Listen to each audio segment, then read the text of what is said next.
नमस्कार. मालिकेच्या पुढील काही भागांमध्ये आपल्याला खूपच जबरदस्त असा ट्विस्ट पाहायला मिळणार आहे. कारण आता जेव्हा अधीरा येऊन इकडे मंदाच्या पायावर नाक घासून माफी मागत आहे, तेव्हा मात्र मंदाने जाण्याचा निर्णय घेतलेला असतो. पण मल्लिका मात्र ऐन वेळेला पैसे आणि दागिने घेऊन येते आणि मंदाच्या पर्समध्ये ठेवते. आणि त्यावेळी जेव्हा मंदा घरातून निघणार असते, तेव्हा मात्र मंदावरती चोरीचा आळ घेतला जातो. पण तेव्हा मात्र अधीरा शांत राहत नाही. ती डायरेक्टली मल्लिकाचा गळा पकडते आणि तिला अद्दल घडवत आहे. कारण हे सगळं पॉसिबल झालं आहे ते म्हणजे राजवाड्यांच्या घरी आलेल्या नवीन मोलकरणीमुळं. कारण तिनंच सांगितलेलं असतं की ह्या ज्या मॅडम आहेत ना, मोठ्या मॅडम, त्यांनीच त्यांच्या पर्समध्ये म्हणजे ह्या काकूंच्या पर्समध्ये पैसे आणि दागिने ठेवलेत. हा बघा त्याचा व्हिडिओ. कारण तिला सवय असते रील वगैरे काढणं या सगळ्या गोष्टींची. आणि जेव्हा तो व्हिडिओ पाहिला जातो तेव्हा अधीराला खूप राग येतो. ऑलरेडी अधीराचा तिच्या सासूवरती विश्वास आहे. तिनं सांगितलेलं असतं की आई असं कधीच करणार नाहीत, त्या मागून घेतील पण त्या चोरी कधीच करणार नाहीत, हे मला माहिती आहे. आणि मम्मा, प्रत्येक वेळेस तू काही ना काही नवीन कांड करत राहते, पण माझ्या सासरच्या माणसांपासून लांब राहायचं. तेव्हा मात्र मंदाला सुद्धा खूप भारी वाटलेलं आहे. आपल्या आईच्या विरोधात जाऊन सासूची बाजू या सुनेने घेतली आहे, याचं तिला कौतुकसुद्धा वाटलेलं आहे. हे सगळं कशा पद्धतीने होणार आहे ते आपण आपल्याच्या या व्हिडिओमध्ये पाहणार आहोत. तर इकडे स्वानंदी आणि समर किचनमध्ये आहेत. स्वानंदीला मंदाने सांगितलेलं आहे की गुलाबजामुन बनव, मला गुलाबजामुन खायचे आहेत. तेव्हा स्वानंदी स्वतःच्या हाताने ते गुलाबजामुन बनवायला घेत असते. तेव्हा मात्र आता समर किचनमध्ये आला आहे. समर आणि स्वानंदी या दोघांचा एक रोमांस जो आहे तो आपल्याला पाहायला मिळतो. कारण समरला गुलाबजामुन खूप आवडतात. समरचं असं म्हणणं असतं की गुलाबजामुन म्हणजे माझं पहिलं प्रेम आहे. इकडे अर्पिता आणि मल्लिका या दोघींनाही खूप राग आलेला असतो. त्यांना अजिबात पटत नसतं. त्या वेगवेगळ्या पद्धतीने यांना वेगळं करण्याचा प्रयत्न करत आहेत, पण इथे घडत मात्र वेगळंच असतं. आता अचानक इकडे समरला चटका लागतो. स्वानंदी त्याच्यावरती प्रेमाची अशी फुंकर मारते. तेव्हा मल्लिका वेगवेगळ्या पद्धतीने काम करत असते. ती आजींकडे येऊन आजीशी बोलत असते. पण अचानक स्वानंदीचा पाय घसरला आहे हे सगळं पाहून अर्पिता मात्र बोलवायला येते. तेव्हा आजी त्याचबरोबर सगळेजण किचनमध्ये जातात, विचारू लागतात. पण ऐनवेळी समरने येऊन स्वानंदीचा जीव वाचवलेला असतो. त्या तेलापासून तिला वाचवलेलं असतं. कारण गॅसवर ठेवलेली गुलाबजामुन तळण्यासाठी ठेवलेली कढई जी आहे ती पूर्णपणे उलटी झाली असते. आणि त्याचवेळी समरने येऊन स्वानंदीला सावरलेलं असतं. कारण स्वानंदीला पण माहीत नसतं की असं काही झालं तर नक्की काय करायचं आहे. पण इकडे समर ऐनवेळी पोहोचलेला असतो आणि त्याच्यामुळं आज स्वानंदीचा जीव वाचलेला असतो.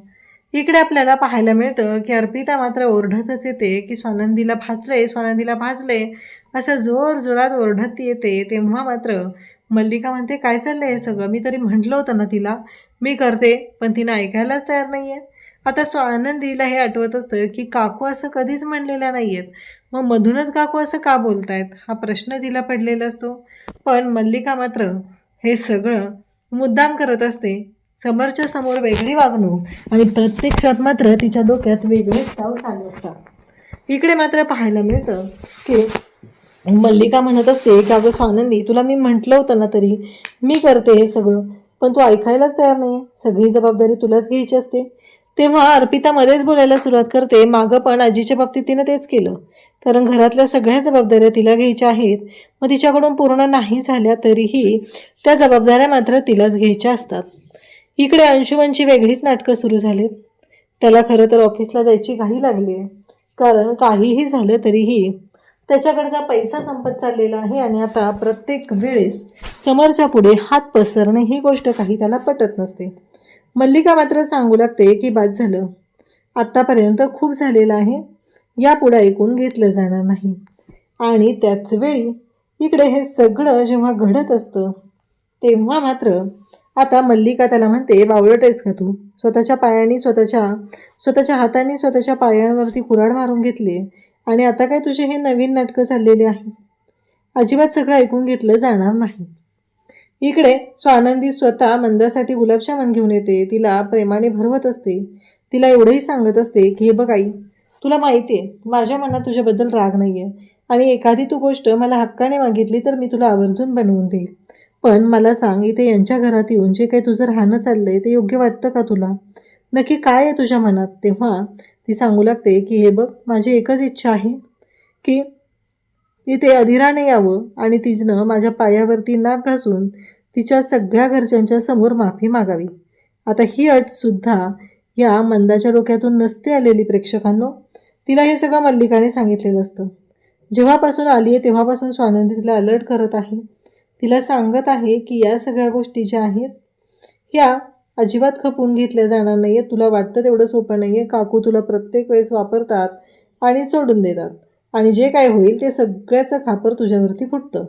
पण तुला कळतच नाही आहे असं स्वानंदी तिला आवर्जून सांगत असते. आणि इकडे मल्लिका मात्र आता स्वानंदी आणि त्याचबरोबर मंदा दोघीही बाहेर गेलेले असतात. तेव्हा मल्लिका तिच्या रूममध्ये येते आणि मल्लिका मंदाच्या रूममध्ये येऊन तिच्या पर्समध्ये पैसे आणि त्याचबरोबर काही दागिने ठेवत असते. आता आल्या आल्या नवीन मोलकरीण जी आहे तिला घरातल्या सगळ्या गोष्टी सांगितल्या जात असतात. त्यासाठी तिला घरी फिरवलं जात असतं.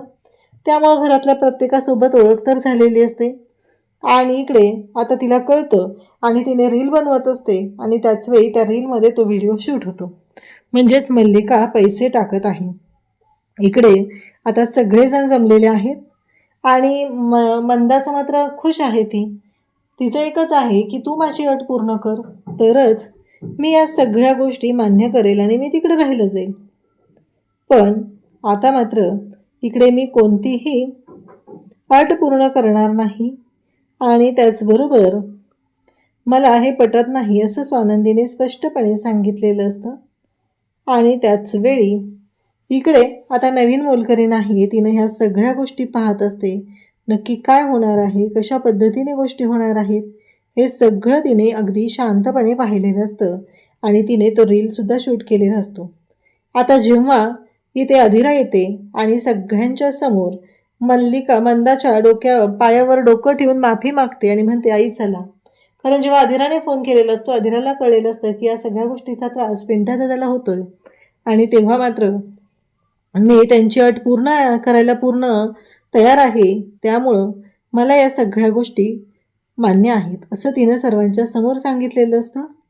आणि तेव्हा मात्र आता सगळेजण पाहू लागतात. मग मात्र इकडे आता मल्लिका त्याचबरोबर मंदा. पण मल्लिकाला मात्र खूप राग आलेला असतो. माझ्या मुलीला पायाशी आणलेलं आहे, ही गोष्ट मी कधीच सहन करणार नाही. अशा पद्धतीनं हे सगळं जेव्हा घडत असतं तेव्हा मात्र इकडे आता स्वानंदी सगळेजण असतात.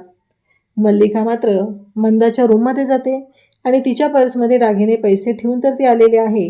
आणि जेव्हा आता ती निघालेली असते तेव्हा मात्र इकडे आधी अर्पिता म्हणते की कसं आहे, स्वानंदीची आई या घरात येऊन राहिलेली आहे, पण मला असं वाटतंय की त्या जाताना त्यांची पर्स चेक केली पाहिजे. आता मात्र नवीन आलेली जी मोलकरीण आहे तिच्याही लक्षात येतं की काय झालेलं आहे. मग आता अधिराला खूप राग येतो. अधिरा म्हणते बाद झालं मम्मा, माझ्या सासूबाईंवरती असा आरोप केलेला मी सहन करणार नाही. तिला सांगून ठेवतो. कसं आहे माहिती आहे का, तिला संसार नाही आहे करायचा, ती संसार सोडून इकडे येऊन राहिलेली आहे. पण मला माझी माणसं, माझं घर, मला माझी माणसं हवी आहेत असं तिनं सांगते. आणि मम्मा बाद झालं. कारण त्याचवेळी ती मोलकरीण पुढे येते आणि ती सांगते की नाही, मगाशी मी पाहिलंय या ज्या मोठ्या मॅडम आहेत ना यांनीच तो हार आणि त्याचबरोबर पैसे या पर्समध्ये ठेवलेले आहेत. आता मात्र या सगळ्या गोष्टी चाललेल्या असतात आणि मग अधिराला खूप राग येतो. अधिरा आईच्या अंगावर धावून जाते आणि तिने विचारच केलेला असतो की आज मी हिला दाखवूनच देणार आहे की हिच्या अंगात किती मस्ती आहे.